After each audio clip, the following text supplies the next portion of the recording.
Hey, what's up, everybody? This is Charleston, and welcome you guys to another episode of the Dreamerspro Show, where we cover everything from sports, hot topics, classic debates, entertainment, and where we give you guys a fresh perspective on things and how we see them. And today I got a pretty interesting episode for you guys, and the topic is Michael Jordan perfectly explains the leadership style of Kawhi Leonard. So that's the topic I want to get into today's video. But before we get into that, I want you guys to please make sure you go ahead and hit the like button, hit the subscribe button, and hit the notification bell to be notified whenever we drop our content. One of the biggest knocks on Kawhi Leonard that we hear is that he's not a leader, right? This is the knock that a lot of people have been throwing out there.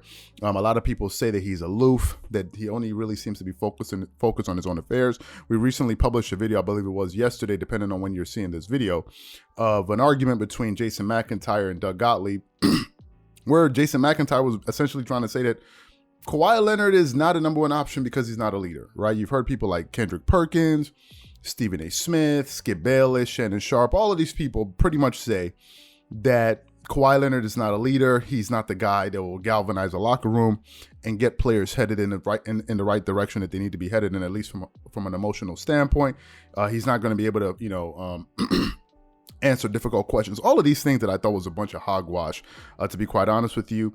Some people have come out on TV and flat out lied on the guy and just told tales on Kawhi Leonard. I remember doing the playoffs when the Clippers were playing against the Phoenix Suns, and I think it was after game 1 or game 2. I would think it was after game 2 when DeAndre Ayton hit the tip shot to win the game. And then they follow the Suns players into the locker room, and they saw them FaceTime on Chris Paul, and Mike Wilbon and Stephen A. Smith were like, could Kawhi Leonard ever do something like that? I don't think he's that type. Do you think he's that type of leader? When it turns out that we had a compilation of audio of the coach, players, and others saying that Kawhi Leonard has been in constant communication with us all throughout the playoffs. So I really don't know where this is coming from, and I think it's a bunch of nonsense. But a lot of people out there who like to run with this train of thought, like to say, yeah, he's not a leader, he's whatever the hell that means, right? I just think it's just a way for people to try to shortcut someone's success. So yesterday, I was listening to an interview of the GOAT himself, Michael Jordan, and I think he was speaking with ABC Australia, and he was talking about Luke Longley, who was one of his former teammates when he was playing with the Chicago Bulls, and the entire 30-minute piece seemed to be focused on that aspect, of it. But in a section of it, he was talking about his leadership style. Right, he was talking about how he led his teammates, and I think it perfectly summed up what I believe to be Kawhi Leonard's leadership style. So before we go too far, what I want to do is I want you guys to take a listen to Michael Jordan explaining his leadership style during his time with the Chicago Bulls. So take a listen to that. And did you think Luke was ready? Did you think that he had what it took to work with you to win a championship again? I didn't know. I think I think Luke can answer that a little bit better than I can. I felt the need to push him. I know at that time they hadn't won. A lot of those guys have never won in terms of the world championship or something to that magnitude. And so I knew it was going to take some learning for them to understand that. That's where my role became very vital. To lead and to give them that that knowledge that they need, along with Phil. Obviously, Phil was the leader, but in terms of basketball leadership, when I say I led based on physically. I get out there, first one there, last one to lead, work on my skill set, blah blah blah. Listen to what the coach, try to do whatever the coach is asking. That was the leadership that I wanted everyone to see. And then reinforce it with my voice when I felt the necessary need to do so. So I felt that, no, I don't think Luke had the mentality of what it took to win, but I think he earned that over the years that we played together. And obviously, following our leadership, Phil, myself, Scotty, just so that he can understand what it would take and how his skill set could fit. Now, in that soundbite, MJ said a bunch of things that I want to address that I want to address here. He said a bunch of things. The first thing he said was he led by example.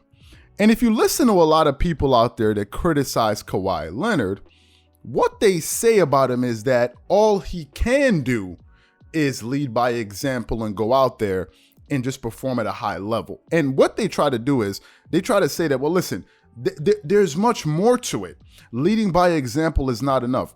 Michael Jordan said the primary way that he showed players that he was committed and that, he didn't take this thing as a joke and he showed them his work ethic was by actually going out there again to practice early and is by his performances on the court. Another person that said that was Kobe Bryant. He's like, you want to teach your kids? Lead by example. Show them. Look, daddy's a hard worker. It's not just by talking.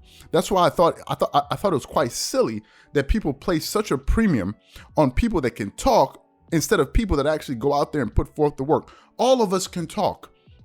You see what I'm saying? So many of us a lot of people can talk themselves into being millionaires. Oh, I'm a millionaire. I'm this, and this. But when you sit down, when it's time to actually put forth the effort, very few people do it. But a lot of people like to praise, oh, well, it's all about talking and all about, no. So Michael Jordan said one of the first things that he did was, he led by example, not just by sitting up there taking questions from the press and answering questions from the press and feel as if somehow, you're leading by answering questions and talking to the press. I thought that was quite silly.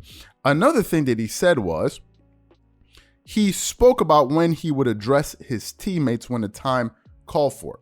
Now, last time I checked, I've never been in a Clippers locker room. Last time I checked, the majority of the people that watch these videos have not been in the Clippers locker room. So how do you know what a player is saying to other players in the locker room? There's so many stories. For example, just yesterday, Richard Jefferson said that during his rookie season, he got into a fist fight with Kenyon Martin, who was a sophomore in the NBA. I never knew that until he revealed it on TV yesterday. So I think a lot of people talk, they like to say things and they really don't know what the heck they're talking about. Michael Jordan said that he addressed teammates when the moment called for it. And how do you know that Kawhi Leonard doesn't do that? I think it's just people out there that just like to say a lot of things about the guy, and they don't know what the heck they're talking about. Another thing that he said that I thought was quite interesting was that he said he was not the only source of leadership on the team. He said leadership came from the coach as well as Scottie Pippen, and which also means that it also came from himself. So it means that leadership can come from a number of different places. It doesn't mean that leadership comes from one person. That's not always the case. And I think a lot of people try to paint this thing. Oh, no. The reason that the leader that the Clippers needed is a Rajon Rondo. Rondo was on the team and they lost. What are we talking about here? Rajon Rondo is a leader, but he's not a number one option. And a lot of people try to make it seem like, oh, your leader has to be your best player. No, I think it's a bunch of nonsense, and I think it's a narrative that people are trying to throw out there to try to make it stick because they want to paint a particular player in a particular light. And right here, the GOAT, the greatest player of all time, is showing you that leadership is much more robust and much more dynamic than a lot of the stuff that these people out here are saying. I'm talking about Kendrick Perkins, Stephen A. Smith, all of these guys. You're talking about somebody that won at the highest level of the sport, who perfectly is explaining his leadership style and what it really takes to win championships. And I think it's just perfect because I think what Michael Jordan is doing, I think he perfectly sums up Kawhi Leonard's leadership style. And I think it exposes a lot of clownish talking points that a lot of people have been trying to hang over this guy's head just to undercut his success. I think it's a bunch of hogwash, to be quite honest with you. I think it's a bunch of hogwash. I think it's a bunch of hot air. People are talking about it's not the leader. You hear a lot of people talking about, oh, Kyle Lowry was the one that led that team. Kyle Lowry was there the year before when the Toronto Raptors got swept in the playoffs. They had the number one record in the Eastern Conference, or I think in the NBA, if I'm not mistaken. They went up against the Cleveland Cavaliers, who had LeBron James, I think it was J.R. Smith, Kevin Love, if I'm not mistaken, and they got swept. So what did all of that leadership get you? I think it's just a bunch of hot air. It's not just about, oh, the guy that can talk the most or the guy that can get people emotionally invested in what's happening. It's about the guy that can actually get the job done. And to me, actions speak louder than words because we can all talk. All of us can talk. It really takes nothing to talk. Really. As I said before, and I'll say it again, anybody can talk themselves into feeling like they're going to be the next Bill Gates. Anybody can do it, but there's only a few people that actually go out there and do it. And I think it's just funny that people try to say, oh, no. The reason they won is because of No, the reason they won is because the Toronto Raptors got rid of a player, DeMar DeRozan, that simply wasn't good enough to get the job done. Kyle Lowry was there. The fact of the matter is the team had all of the championship pieces, but they did not have the key ingredient, which was a superstar player that could lead from the front. Kawhi Leonard led that team from the front. First of all, when he was leading that team, it just wasn't with his play. It was also with his demeanor. The year prior, the Toronto Raptors crumbled in the playoffs. When you get swept, it means you crumbled in the playoffs. With Kawhi Leonard had a calming effect on that team, and I think a lot of his teammates were able to adopt that because they looked at the guy and they said, wait a minute, this guy is not panicking. The pressure does not seem to be bothering this guy. So as a result, had a common effect. It's the same thing that Shaquille O'Neal spoke about when he was talking about Stan Van Gundy. He said he's the panic master. But when you look at Phil Jackson, this guy never panics. He always seems to keep a stoic and calm demeanor. The same thing can be said about Tyronn Lue. I think it's a bunch of nonsense that people are trying to say that, oh, it's because of Kyle Lowry. Get out of here. Kyle Lowry never made it to an NBA championship before Kawhi Leonard got there, and they didn't get there since. So I don't want to hear anything about it. They were a great team, but they were not.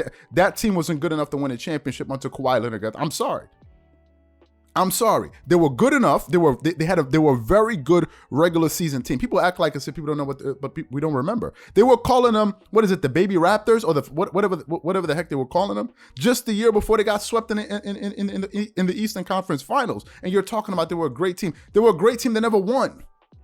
So please, a lot of people try to throw that out there just to undercut the guy. Cut it out. It's not going to work. Kawhi Leonard, for some people who may not know, has the #1 winning percentage in the playoffs in NBA history. How about that? What are we talking about here? So I think a lot of people try and they fail and they fall flat on their faces. They try to say, oh, this guy is not this guy. It's not going to work. It's not going to work. And some people say, oh, wait a minute. You mentioned Kawhi Leonard a lot. Yes, I do. For a few reasons. #1, he's my favorite player. #2, we can say whatever the heck we want to say. It's our channel. We're the ones that put in thousands of hours of work into this channel, not you. So you don't get to question us. #3, when I hear all of these outlets like ESPN and all these other guys out there talking about LeBron James all day, I don't hear people going over there talking about that's all they talk about. So they can do it and it's fine. When it comes my turn, why is it different with me? Why is it different with me? I said it before and I say it again for the newcomers. We need a counterbalance. This guy's a great player. He doesn't get enough coverage. They're not going to talk about him unless it's something negative that's happening out there, so we're going to cover him. Just that simple. We're not trying to follow in the footstep of these guys. So I just wanted to throw that out there because a lot of people felt like as if they're saying, oh, you said it. So what? If you feel bothered by it, just don't watch. It's very simple. So these are my thoughts and opinions. And listen, I think Michael Jordan, the GOAT, perfectly explained Kawhi Leonard's leadership, and I think he just shot holes and all of this, in this Swiss cheese argument that these guys like to make, talking about the leadership and all of this different stuff. Man, go kick rocks. Okay, we're talking about the guy that's getting the job done, not the guy that's blowing hot air, answering questions from the media and all of this. So many guys that answer questions that lose. We're talking about the guy that can actually go out there and get the job done. To me, that's a leader. The guy that says we're going to do it and actually does it, that's the leader. Not the guy that sits there all day and talks about, we're going to do it, and in the end of the day, he can't get the job done. So that's just my opinion. Whatever you guys think, please leave your thoughts and comments in the comment section below. Again, if you enjoyed the video, be sure to make sure you go ahead and hit the like button, hit the subscribe button, and hit the notification bell to be notified whenever we drop our content. Once again, this is Charles here from Dreamers Pro. Wishing you guys an amazing day. Catch you guys on the next episode. Peace.